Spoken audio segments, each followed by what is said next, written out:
जय श्री कृष्णा, राधे राधे। आप सभी भक्तों का आपके अपने YouTube चैनल श्री कृष्ण दीवानी में हार्दिक स्वागत है। आज शुक्रवार के दिन हम सुनेंगे तीनों माताएं, तीनों देवियों की कथा। माँ संतोषी, माँ वैभव लक्ष्मी और तीसरी माँ अन्नपूर्णा की कथा। माता संतोषी को भगवान श्री गणेश जी की पुत्री माना जाता है।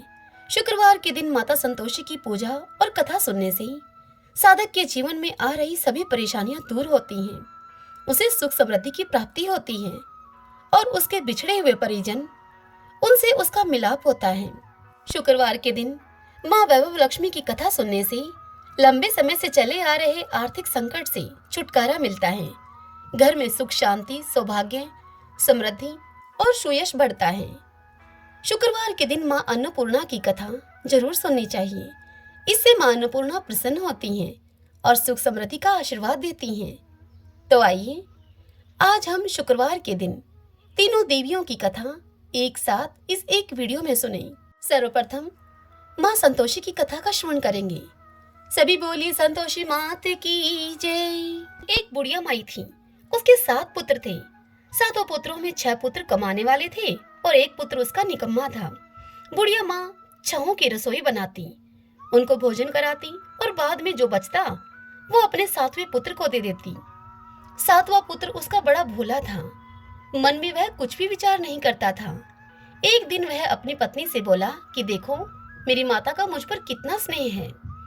तब उसकी पत्नी बोली कि क्यों नहीं, सबका जूठा बचा हुआ तुमको जो खिलाती है। यह सुनकर वह अपनी पत्नी से बोला कि ऐसा कभी नहीं हो सकता, मैं जब तक अपनी आंखों से यह सब न देख लूं तब तक मैं इस बात को नहीं मानूंगा। तब उसकी पत्नी बोली कि ठीक है, देख लोगे तब तो मानोगे।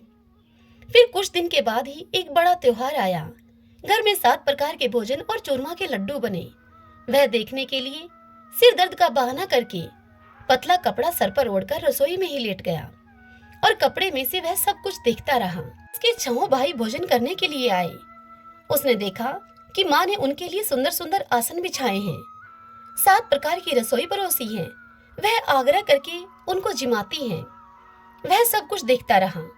जब 6 भाइयों ने भोजन कर लिया और वह उठकर चले गए, तब उनकी बची हुई जूठी थालियों में से लड्डुओं के टुकड़ों को माँ ने उठाया और एक उनसे लड्डू बनाया। जूठन साफ करके माँ ने अपने 7वें पुत्र को पुकारा, उठ बेटा, 6 भाइयों ने भोजन कर लिया है और वह सब चले गए हैं, बस तू ही बचा है, अब तू उठ और भोजन जीम ले। तब वह पुत्र 7वां कहने लगा कि माँ मुझे भोजन नहीं करना, मैं परदेश जा रहा हूँ। तब उसकी माँ ने कहा कि कल जाता हो तो आज ही चला जा। तब वह 7वां पुत्र बोला कि हाँ हाँ, आज ही जा रहा हूँ। यह कहकर वह पुत्र घर से निकल गया। चलते समय उसे अपनी पत्नी की याद आई।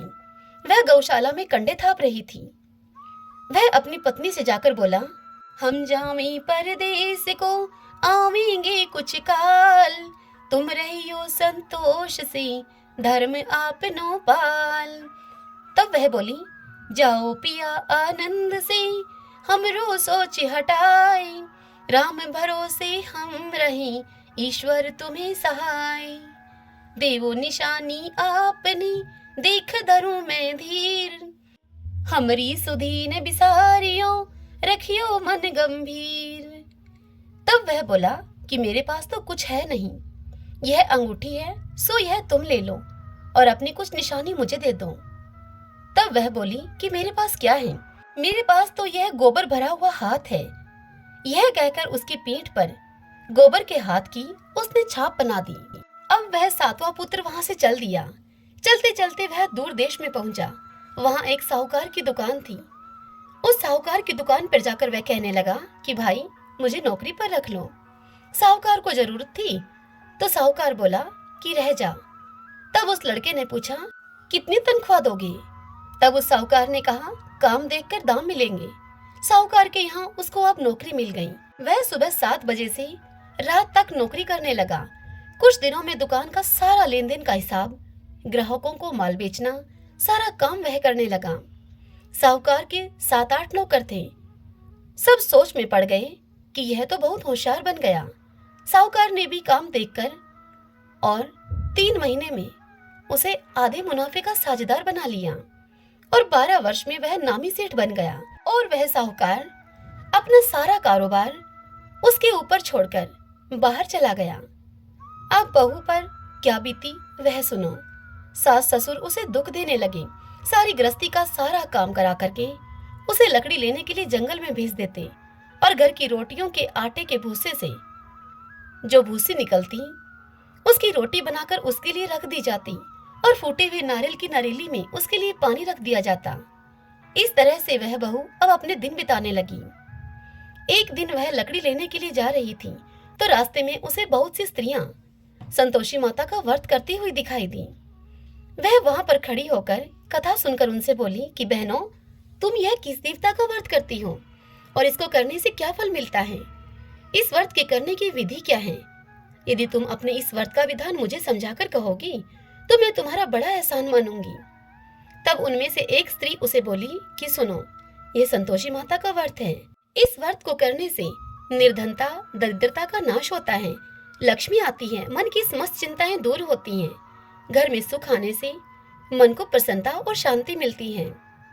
यह सुनकर वह बहू वहां से चल दी। रास्ते में लकड़ी के बोझ को उसने बेच दिया और उन पैसों से गुड़ चना लेकर माता के व्रत की तैयारी करके अब आगे चल दी। सामने मंदिर देखकर वह पूछने लगी कि यह मंदिर किसका है। तब उसे वहां के लोगों ने बताया कि यह संतोषी माता का मंदिर है। यह सुनकर माता के मंदिर में जाकर माता के चरणों में अब वह लौटने लगी और माता से विनती करने लगी कि माँ, मैं निपट मूर्ख हूँ, व्रत के नियम को मैं नहीं जानती, मैं बहुत दुखी हूँ माँ। हे माता, हे जगत जननी, मेरा दुख आप दूर करो, मैं तेरी शरण में हूँ। माता को उस पर दया आ गई। एक शुक्रवार बीता ही था उसका कि दूसरे शुक्रवार को उसके पति का पत्र आया और तीसरे शुक्रवार के व्रत में उसका भेजा हुआ पैसा भी पहुंच गया। यह देखकर जेठानियां अब मुंह सिकोड़ने लगी, कहने लगी कि इतने दिनों में इतना पैसा आया है, इसमें क्या बड़ाई है। जेठानियों के बच्चे ताना देने लगे कि काकी के पास अब पत्र आने लगे हैं, रुपया आने लगा है, अब तो काकी की खातिर बढ़ेगी, अब तो काकी बुलाने से भी नहीं बोलेगी। जेठानियों के लड़कों की ऐसी बात को सुनकर वह बहू बड़ी सरलता से उनसे कहती कि भैया, पत्र आए या रुपया आए, हम सबके लिए तो अच्छा ही है। ऐसा कहकर आंखों में आंसू भरकर संतोषी माता के मंदिर में आकर मातेश्वरी संतोषी के चरणों में गिरकर वह रोने लगी, कहने लगी कि माँ, मैंने तुमसे पैसा नहीं मांगा, मुझे पैसे से क्या काम है, मुझे तो अपने सुहाग से ही काम है। मैं तो अपने स्वामी के दर्शन और उनकी सेवा मांगती हूँ आपसे। तब प्रसन्न होकर माता ने उससे कहा कि जा बेटी, तेरा स्वामी आएगा। यह सुनकर वह बहू खुशी से बावली होकर घर जाकर सारा काम करने लगी। अब संतोषी माता विचार करने लगी कि इस भोली पुत्री से मैंने कह तो दिया कि तेरा पति आएगा, पर वह आएगा कहाँ से? वह तो इसे स्वप्न में भी याद नहीं करता है, उसे याद दिलाने के लिए मुझे ही उसके पास जाना पड़ेगा। इस तरह से संतोषी माता उसके पति के स्वप्न में प्रकट होकर उससे कहने लगी कि साहूकार के बेटे, सोता है या जागता है? तब साहूकार का वह बेटा बोला कि माता, सोता भी नहीं हूँ और जागता भी नहीं हूँ, बीच में ही हूँ, कहो क्या आज्ञा है मेरे लिए। तब संतोषी माता उससे कहने लगी कि तेरा घर बार कुछ है या नहीं? तब वह साहूकार का बेटा बोला कि मेरा सब कुछ है, माँ बाप, भाई बहन, पत्नी, क्या कमी है मेरे पास, सब कुछ है मेरे पास। तब संतोषी माता उससे बोली कि भोले पुत्र, तेरी पत्नी घोर कष्ट उठा रही है, तेरे माँ बाप उसे दुख दे रहे हैं, वह तेरे लिए तरस रही है, तू उसकी सुधि ले ले। तब वह बोला कि माता, यह तो मुझे मालूम है, परंतु जाऊं कैसे? यह परदेश की बात है, लेन देन का कोई हिसाब नहीं, जाने का कोई रास्ता नजर नहीं आता, कैसे चला जाऊं?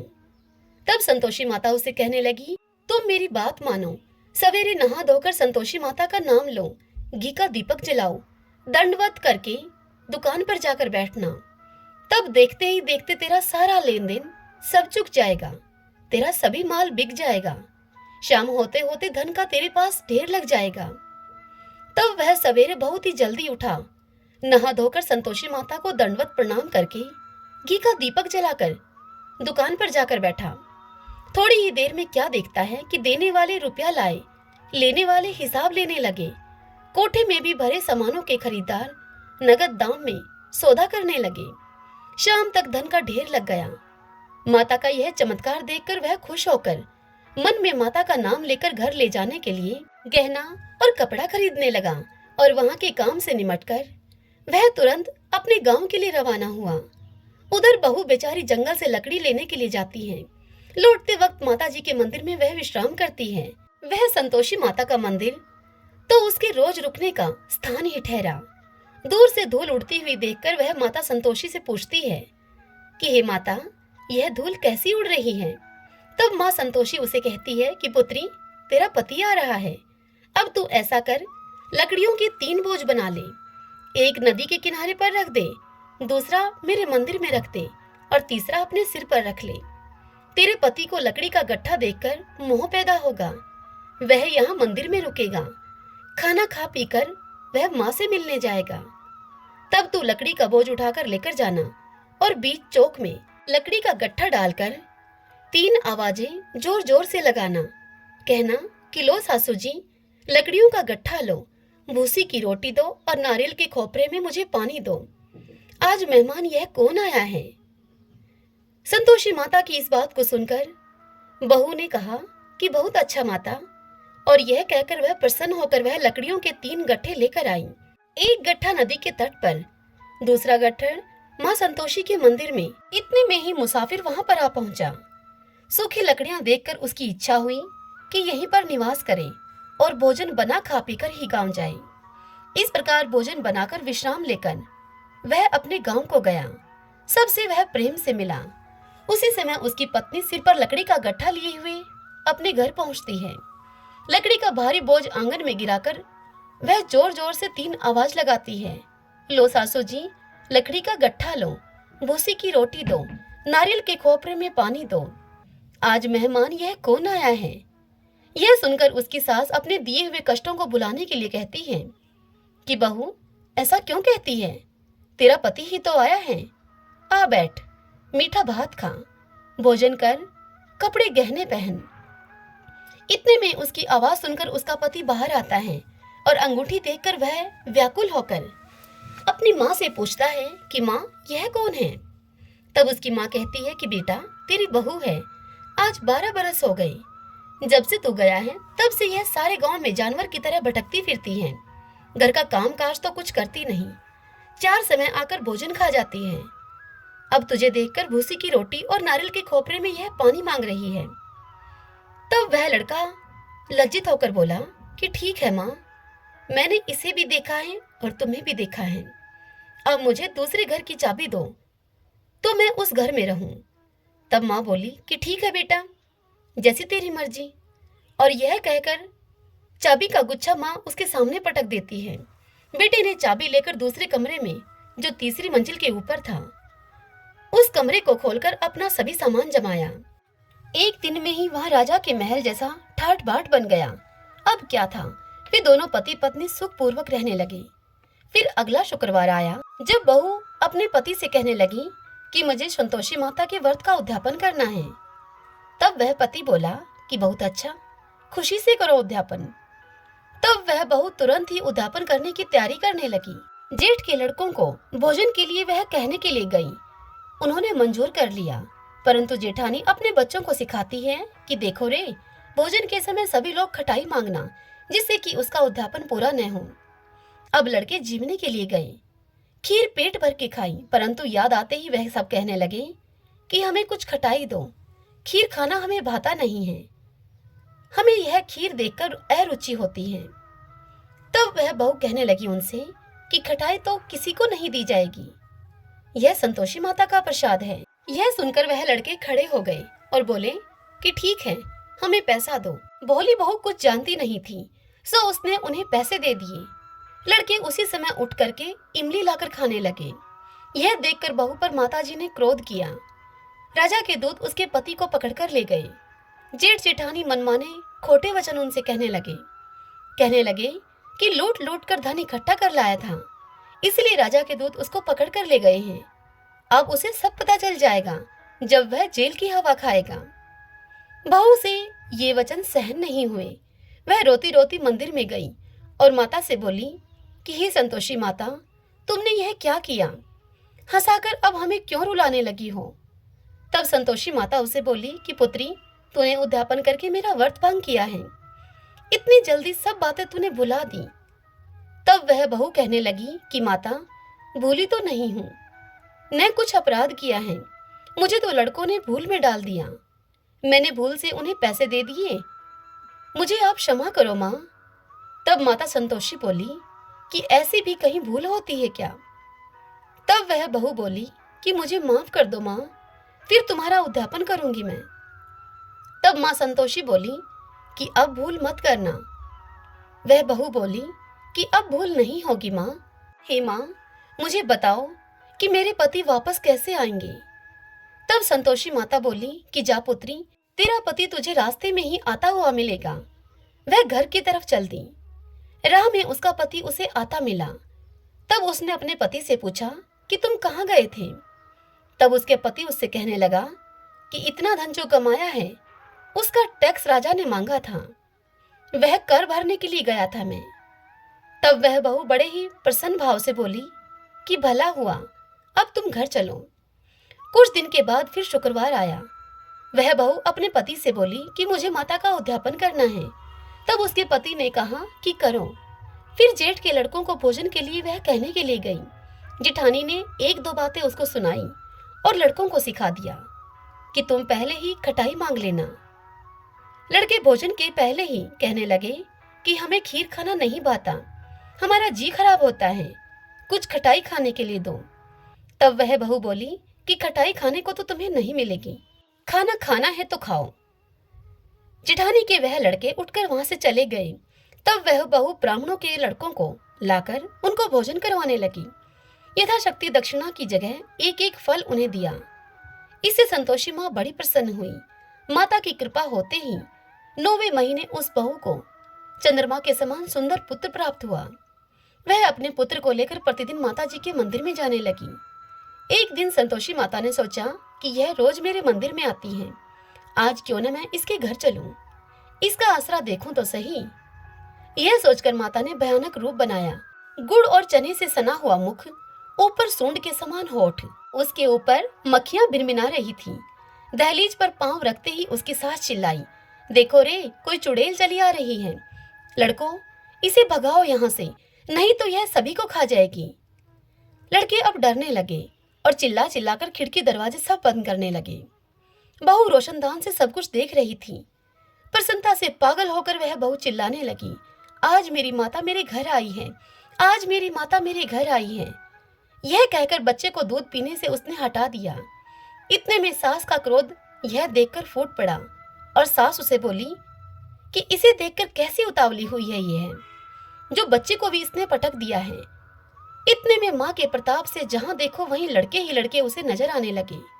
बहू बोली कि माँ जी, जिनका मैं व्रत करती हूँ यह वही संतोषी माता हैं। इतनी कहकर झट से सारे घर के किवाड़ खोल दिए बहू ने। सबने माता के चरण पकड़ लिए और सभी विनती करने लगे, हे माता, हम मूर्ख हैं, हम पापी हैं, हम अज्ञानी हैं, तुम्हारे व्रत की विधि हम नहीं जानते, तुम्हारा व्रत भंग करके हमने बड़ा अपराध किया है, हे माता, आप हमारे अपराध को क्षमा करो। इस प्रकार माता उन पर प्रसन्न हुई। जिस प्रकार संतोषी माँ उस बहू पर प्रसन्न हुई, वैसे ही इस कथा को जो भी सुने, कहे, हुंकारा भरे, उन सब पर प्रसन्न होना। सभी बोली संतोषी माता की जय। वैभव लक्ष्मी माता की कथा। वैभव लक्ष्मी माता की जय। बहुत समय पहले एक शहर में बहुत से लोग रहते थे। कुछ लोग इस शहर में रोजगार पाने की आशा में आए, वहीं पर बस गए। रोजगार मिलने के बाद वे अपना व अपने बच्चों का पालन करते थे और भगवान में भी ध्यान लगाते थे। लेकिन मनुष्यों की इच्छाएं कभी समाप्त नहीं होती। एक के बाद एक इच्छा के बाद तृष्णा बढ़ती ही जाती है। अपनी इच्छाओं की पूर्ति के लिए वह गलत तरीके से धन कमाने की भी सोचता है और इसी कारण से वह ईश्वर को भी भूल जाता है। मनुष्य अपनी आवश्यकताओं के अधीन होना शुरू हो जाता है। इस शहर में अर्चना और उसका पति रमेश रहते थे।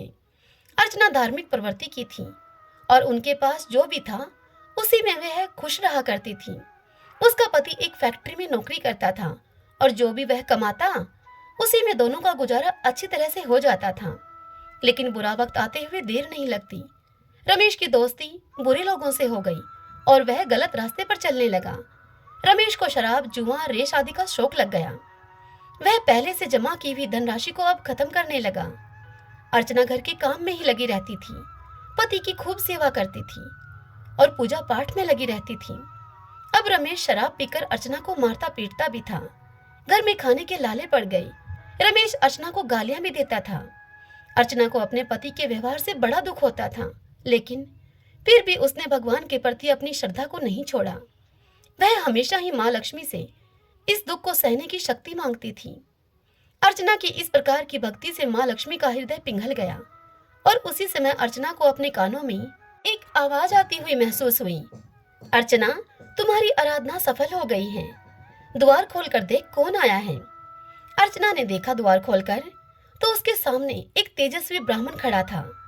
वह ब्राह्मण अर्चना से बोले कि बेटी, जय माँ लक्ष्मी बोलो। माँ ने तुम्हारी प्रार्थना सुन ली है और कुछ खाने की सामग्री, आटा, दाल और घी आपके घर पहुंचाने के आदेश हुए हैं। अर्चना ने पूरी शक्ति से कहा, जय माँ लक्ष्मी। तब वह ब्राह्मण कहने लगे कि बेटी, मैं माँ लक्ष्मी जी के मंदिर का पुजारी हूँ। अगर तुम अपने घर की सुख शांति चाहती हो और गृहस्थी चलाने के लिए धन धान्य और लक्ष्मी जी की कृपा चाहती हो तो माँ वैभव लक्ष्मी का तुम व्रत करो। इस व्रत को करने से तुम्हारी सभी मन की अभिलाषाएं पूर्ण होंगी। अर्चना ने पुजारी जी से निवेदन करते हुए कहा कि पुजारी जी, मैं इस व्रत को करने की विधि नहीं जानती। आप मुझे इस व्रत को करने की विधि समझा दीजिए। मैं माता लक्ष्मी की पूजा तो पहले से ही कर रही हूँ, किंतु व्रत की विधि मैं आज तक भी नहीं जानती। तब पुजारी जी ने व्रत को करने की उसे विधि बताई और वह पुजारी कहने लगे कि बेटी, माँ वैभव लक्ष्मी के जितने व्रत का संकल्प लिया हो उतने व्रत को करने के बाद उद्यापन कर देना चाहिए। उद्यापन के लिए आखिरी शुक्रवार को प्रातः काल से उसी प्रकार पूजा करके सायंकाल को उद्यापन करना चाहिए। इसके लिए 21 या 51 कन्याओं या सौभाग्यवती स्त्रियों को शुद्ध प्रकार से भोजन कराना चाहिए। भोजन में खीर अवश्य होनी चाहिए। इसके बाद 21, 51 या 101 माँ वैभव लक्ष्मी व्रत की पुस्तकें भेंट में देनी चाहिए। माँ वैभव लक्ष्मी व्रत कथा की प्रतियां भेंट करते समय सबके माथे पर रोल या कुमकुम का तिलक लगाना चाहिए और कहना चाहिए कि माँ वैभव लक्ष्मी ने जैसे हमारी मनोकामनाएं पूर्ण की हैं, वैसे ही इन सबकी मनोकामनाओं को भी माँ वैभव लक्ष्मी पूरी करें। ऐसा कहकर वह पुजारी जी वहां से चले गए। अर्चना ने आटा, दाल वगैरह अपने घर के अंदर रखा। दूसरे दिन शुक्रवार था। सवेरे स्नान करके स्वच्छ कपड़े पहनकर अर्चना मन ही मन श्रद्धा से और पूरे भाव के साथ जय माँ लक्ष्मी का मन ही मन रटन करने लगी।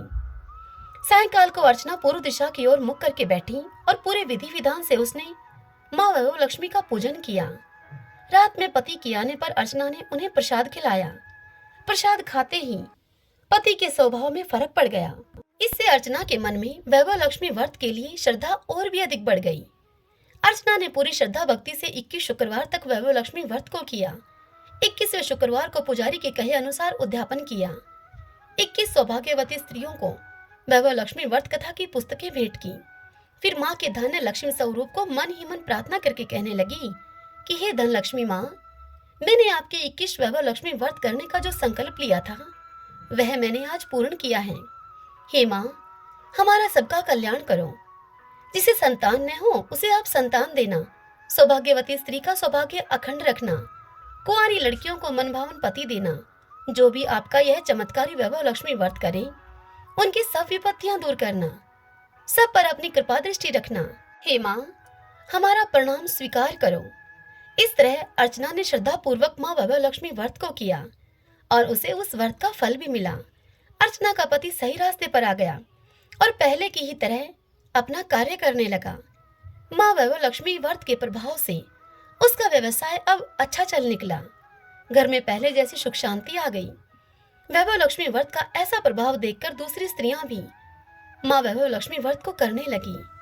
हे माँ वैभव लक्ष्मी, जैसे आप अर्चना पर प्रसन्न हुई उसी तरह से आपकी इस कथा को, इस व्रत को जो भी करे, कहे, सुने, सुनाए, उन सब पर आप अपनी कृपा करना। उन सब पर आप प्रसन्न होना, सभी को सुख शांति सौभाग्य देना। सभी बोलिए वैभव लक्ष्मी माता की जय। काशी के निवासी धनंजय की पत्नी का नाम था सुलक्षणा। उसे अन्य सब सुख प्राप्त थे, केवल निर्धनता ही उसके दुख का कारण थी। यह दुख उसे हर समय सताता रहता था। एक दिन सुलक्षणा अपने पति से बोली कि स्वामी, आप कुछ उद्यम करो तो कुछ काम बने। इस प्रकार कब तक काम चलेगा हमारा? सुलक्षणा की इस प्रकार की कही हुई यह बात धनंजय के मन में बैठ गई और वह उसी दिन विश्वनाथ शंकर को प्रसन्न करने के लिए पूजा करने के लिए बैठ गया और कहने लगा, हे देवादिदेव, हे विश्वेश्वर, मुझे पूजा पाठ तो कुछ आता नहीं है, केवल तुम्हारे भरोसे ही यहाँ बैठा हूँ। इतनी विनती करके 2-3 दिन तक धनंजय भूखा प्यासा वहीं पर बैठा रहा। यह देखकर भगवान शंकर ने उसके कान में अन्नपूर्णा अन्नपूर्णा अन्नपूर्णा इस प्रकार से 3 बार कहा। धनंजय अपने मन में सोचने लगा कि यह कौन क्या कह गया। अभी धनंजय इसी सोच में पड़ा था कि मंदिर से आते हुए ब्राह्मणों को देखकर वह पूछने लगा उनसे कि पंडित जी, अन्नपूर्णा कौन है? तब ब्राह्मणों ने धनंजय को कहा कि तू अन्न छोड़कर बैठा है, सो तुझे अन्न की ही बात सूझती है। जा तू घर जाकर अन्न ग्रहण कर ले। धनंजय अब अपने घर को गया। स्त्री से जाकर उसने सारी बात कही। तब उसकी पत्नी बोली कि नाथ, आप चिंता मत करो, स्वयं शंकर जी ने यह मंत्र दिया है, वे स्वयं ही इसका खुलासा भी करेंगे। अब आप ऐसा करें, फिर से जाकर भगवान की आराधना करें। धनंजय फिर जैसे का तैसा पूजा में आकर बैठ गया। अब रात्रि में भगवान शंकर जी ने धनंजय को आज्ञा दी कि तू पूर्व दिशा में चला जा। धनंजय अन्नपूर्णा माता का नाम जपता जाता और रास्ते में फल खाता हुआ जाता, झरनों का पानी पीता जाता। इस प्रकार कितने ही दिनों तक ऐसा ही चलता गया। वहां उसे चांदी किसी चमकती हुई वन की शोभा देखने में आई, सुंदर सरोवर देखने में आया। उसके किनारे कितनी ही अप्सराएं झुंड बनाए हुए बैठी थीं। एक कथा कहती थी और बाकी सब माँ अन्नपूर्णा एक प्रकार बार बार कहती थीं। अगहन मास की उजियाली रात्रि थी और आज से ही व्रत का आरंभ था। जिस शब्द की खोज करने के लिए धनंजय निकला था, वह उसे वहां सुनने के लिए बार बार मिला। यह सुनकर धनंजय अब उनके पास में गया और जाकर उनसे पूछा कि हे देवियों, यह आप क्या करती हो? तब सभी ने कहा कि हम माता अन्नपूर्णा का व्रत करती हैं। इस पर धनंजय ने उनसे पुनः पूछा, इस व्रत को करने से क्या होता है? क्या यह व्रत किसी ने किया भी है? इसे कब किया जाए? यह कैसा व्रत है और क्या इस व्रत की विधि है? यह आप मुझसे भी कहिए। तब वे सब धनंजय से कहने लगी कि इस व्रत को सब कोई कर सकते हैं। 17 दिन के लिए 17 गांठ का सूत्र लेना चाहिए। 17 दिन यदि न बने तो एक दिन उपवास करें। यह भी न बने तो केवल कथा सुनकर प्रसाद ले लें। निराहार रहकर कथा को कहें। कथा सुनने वाला कोई न मिले तो पीपल के पत्ते को रखकर सुपारी या फिर कुमारी वृक्ष ग्वार पाठे को कहा जाता है, उसको सामने रखकर दीपक को साक्षी करके सूर्य, गाय, तुलसी या फिर महादेव जी को बिना कथा सुनाए मुख में दाना न डालें। यदि भूल से कुछ पड़ जाए मुंह में तो एक दिवस फिर से उपवास करें। व्रत के दिन क्रोध न करें और झूठ भी न बोलें। धनंजय बोला कि इस व्रत को करने से क्या होगा? तब वे कहने लगी कि इसके करने से अंधों को नेत्र मिले, भूखों को अन्न मिले, निर्धन के घर में धन आए, बांझ स्त्री को संतान मिले, मूर्ख को विद्या आवे। जो जिस कामना से इस व्रत को करे, माँ अन्नपूर्णा उसकी सभी इच्छाएं पूर्ण करती हैं। यह सुनकर धनंजय कहने लगा, बहनों, मेरे पास धन नहीं है, विद्या नहीं है, मैं तो दुखिया ब्राह्मण हूँ। क्या तुम मुझे इस व्रत का सूत्र दोगी? तब वह कहने लगी कि हाँ भाई, तेरा कल्याण हो, तुझे देंगी। ले, इस व्रत का मंगलसूत्र ले। धनंजय ने माँ अन्नपूर्णा के व्रत को किया। व्रत पूरा हुआ तभी सरोवर में से 21 खंड की स्वर्ण सीढ़ी हीरा मोती से जड़ी हुई वहां प्रकट हुई। धनंजय जय अन्नपूर्णा इस प्रकार कहता जाता था। इस प्रकार कितनी ही सीढ़ियां उतर गया तो वह क्या देखता है कि करोड़ों सूर्य के समान प्रकाशमान माँ अन्नपूर्णा का मंदिर है। वहां उसके सामने स्वर्ण सिंहासन पर माता अन्नपूर्णा विराजमान है। सामने भिक्षा हेतु भगवान शंकर खड़े हैं उनके। देवांगनाएं उनको चवर डुलाती हैं। कितनी ही देवांगनाएं हथियार बांधे पहरा देती हैं। धनंजय दौड़कर कहने लगा कि माता, आप तो अंतर्यामिन हो, आपको अपनी दशा में क्या बताऊं। हे माता। तब माता उसे बोली, धनंजय, तूने मेरा व्रत किया है, जा तेरा संसार सत्कार करेगा। माता ने धनंजय की जीवा पर बीज मंत्र लिख दिया। अब तो उस धनंजय के रोम रोम में विद्या प्रकट हो गई। इतने में ही क्या देखता है धनंजय कि वह काशी विश्वनाथ के मंदिर में खड़ा है। माँ का वरदान लेकर धनंजय अब अपने घर को आया। सुलक्षणा से उसने आकर सारी बात कही। अब धनंजय के घर में माता जी की कृपा से सुख, धन, संपत्ति उमड़ने लगी। छोटा सा घर बहुत बड़ा गिना जाने लगा। जैसे शहद के छत्ते में से मक्खियां जमा होती हैं, उसी प्रकार अनेक सगे संबंधी आकर धनंजय की बड़ाई करने लगे। कहने लगे कि इतना धन और इतना बड़ा घर, सुंदर संतान नहीं तो इस कमाई को कौन भोग करेगा। सुलक्षणा के संतान नहीं है, इसीलिए तुम दूसरा विवाह कर लो धनंजय। अनिच्छा होते हुए भी धनंजय को अब अपने रिश्तेदारों की बात माननी पड़ी और उसने दूसरा विवाह कर लिया। सती सुलक्षणा को सोच का दुख उठाना पड़ा। इसी प्रकार उसके दिन अब बीतते गए। फिर अगहन मास आया। नए बंधन से बंधे हुए पति को सुलक्षणा ने कहलवाया कि माँ अन्नपूर्णा के व्रत के प्रभाव से हम सुखी हुए हैं, इस कारण से यह व्रत छोड़ना नहीं चाहिए। यह माता जी का ही प्रताप है जो कि हम इतने संपन्न और सुखी हैं। सुलक्षणा की बात को सुनकर धनंजय उसके यहाँ आया और व्रत करने के लिए बैठ गया। नई बहू को इस व्रत की खबर नहीं थी। वह धनंजय के आने की राह देखती रही। अब दिन बीतते गए और यह व्रत पूर्ण होने में 3 दिन बाकी थे कि नई बहू को इस बात की खबर पड़ी। उसके मन में तो ईर्ष्या की ज्वाला दहक रही थी। अब वह नई बहू सुलक्षणा के घर में आ पहुंची और झगड़ा करने लगी। वह धनंजय को अपने साथ में ले गई। नए घर में धनंजय को थोड़ी देर के लिए निद्रा ने आ दबाया। इसी समय नई बहू ने उसका व्रत का सूत्र तोड़कर आग में फेंक दिया। अब तो माताजी का कोप जाग गया। घर में अकस्मात आग लग गई। सब कुछ जलकर खाक हो गया। यह सब कुछ होता हुआ देखकर सुलक्षणा सब जान गई और पति को फिर वह अपने घर ले आई। नई बहू रूठकर पिता के घर जा बैठी। संसार में 2 जीव थे, उनमें से एक ही रह गया। पति को परमेश्वर मानने वाली सुलक्षणा बोली, हे नाथ, घबराना नहीं। माता जी की कला अलौकिक है। पुत्र कुपुत्र हो जाता है पर माता कुमाता नहीं होती। अब आप श्रद्धा और भक्ति पूर्वक आराधना शुरू करो। माता जरूर हमारा कल्याण करेंगी। धनंजय फिर से माता के पीछे पड़ गया। फिर वही सरोवर सीढ़ी प्रकट हुई। उसमें धनंजय अन्नपूर्णा माँ, अन्नपूर्णा माँ इस प्रकार कहता हुआ नीचे उतर गया। वहां जाकर माता जी के चरणों में रुदन करने लगा धनंजय। तब माता प्रसन्न होकर धनंजय से बोली, धनंजय, यह मेरी स्वर्ण की मूर्ति ले और उसकी पूजा करना, तू फिर से सुखी हो जाएगा। जा, तुझे मेरा आशीर्वाद है। तेरी स्त्री सुलक्षणा ने श्रद्धा से मेरा व्रत किया है, उसे मैंने पुत्र दिया है। यह सुनकर धनंजय ने जैसे ही आंखें खोली, उसने अपने आप को काशी विश्वनाथ जी के मंदिर में खड़ा हुआ पाया। वहां से फिर उसी प्रकार से वह अपने घर को गया। इधर अब सुलक्षणा के दिन चढ़े और 9 महीने पूरे होते ही उनके घर में पुत्र का जन्म हुआ। गांव में आश्चर्य की लहर दौड़ गई। मानता आने लगी। इसी प्रकार गांव के निसंतान सेठ के पुत्र होने से उसने माता अन्नपूर्णा का सुंदर मंदिर बनवा दिया। उसमें माताजी धूमधाम से पधारी, यज्ञ किया और धनंजय को मंदिर के आचार्य का पद दे दिया। जीविका के लिए मंदिर की दक्षिणा और रहने के लिए बड़ा सुंदर घर बनवा दिया।